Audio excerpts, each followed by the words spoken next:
Shocking Blue and Venus, released at the end of 1969, didn't chart though until January of 1970. And Shocking Blue ends this edition of Sounds of the 70s. Johnny Walker saying thanks for being with us.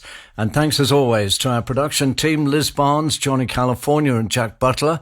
They're from Listen, who produce the show for Radio 2. I'll be back with The Rock Show Friday night at 11 and more Sounds of the 70s next Sunday afternoon. Till then, take good care. Coming up next, it's Rob Beckett. This is Radio 2 on the BBC Sounds app, on your smart speaker and on 88 to 91 FM. BBC News at 5 o'clock. This is Nikki Cardwell. Scotland's First Minister Nicola Sturgeon says she doesn't regret saying "I detest Tories and everything they stand for" during a BBC interview.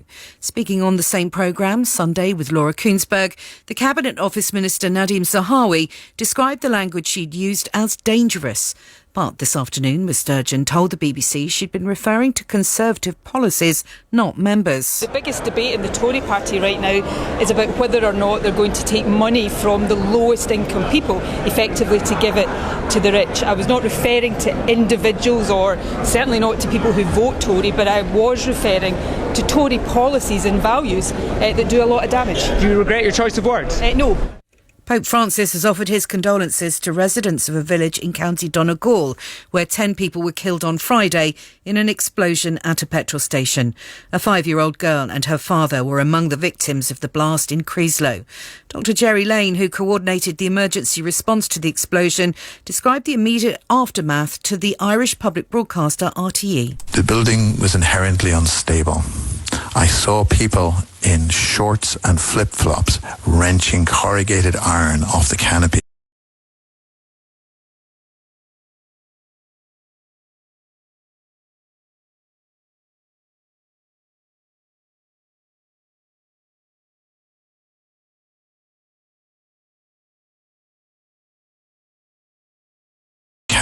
With their bare, naked hands and throwing it away to get at people. Those people, heroic, were placing themselves in a great deal of danger. At least 17 people have been killed by Russian missile strikes on the southeastern Ukrainian city of Zaporizhia. Rescuers are digging for survivors in the rubble of residential buildings that were destroyed as people slept. President Zelensky said the strikes were absolute evil. Police have arrested a man on suspicion of murder following the death of a 22-year-old woman who was hit by a car outside a takeaway in the town of Oswestry in Shropshire. Another person who was also hit by the vehicle as it mounted the curb was taken to hospital. Police in eastern India have shot dead a young male tiger, which has killed at least 9 people since May. Previous attempts to tranquilise the animal had failed. Conservationists say the rapid expansion of urban areas near forests and wildlife corridors has increased the chances of people coming into contact with wild animals. Adam Porter reports. Villagers living near the Valmiki Tiger Reserve in the state of Bihar gathered to celebrate when the tiger was shot.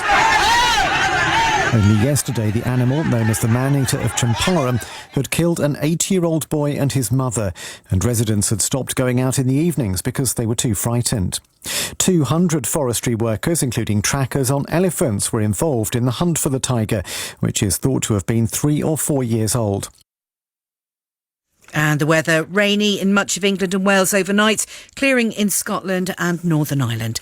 BBC News, it's 3 minutes past 5.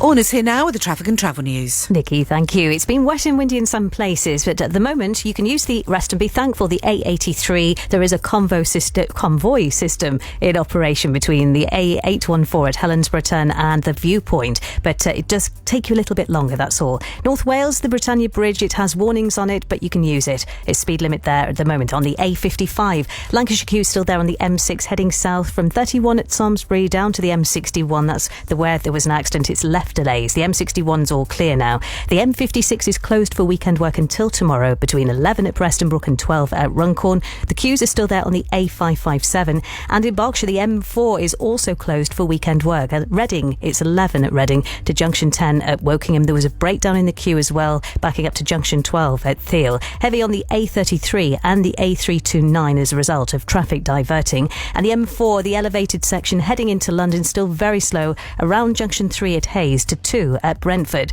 Just a word as well at the M25, so it's slow on the anti-clockwise side approaching the M40, heading down towards junction 16. Looking busy as well heading towards the Dartford Tunnel still. The M23 is all clear now near Gatwick Airport at junction 9. Northbound, there was a breakdown there. The M20 closed westbound at 11 Hythe. Queues have been backing up to the Channel Tunnel exit at 11A. So it's going to be until tomorrow morning, that closure. I'll be back with more for you in an hour.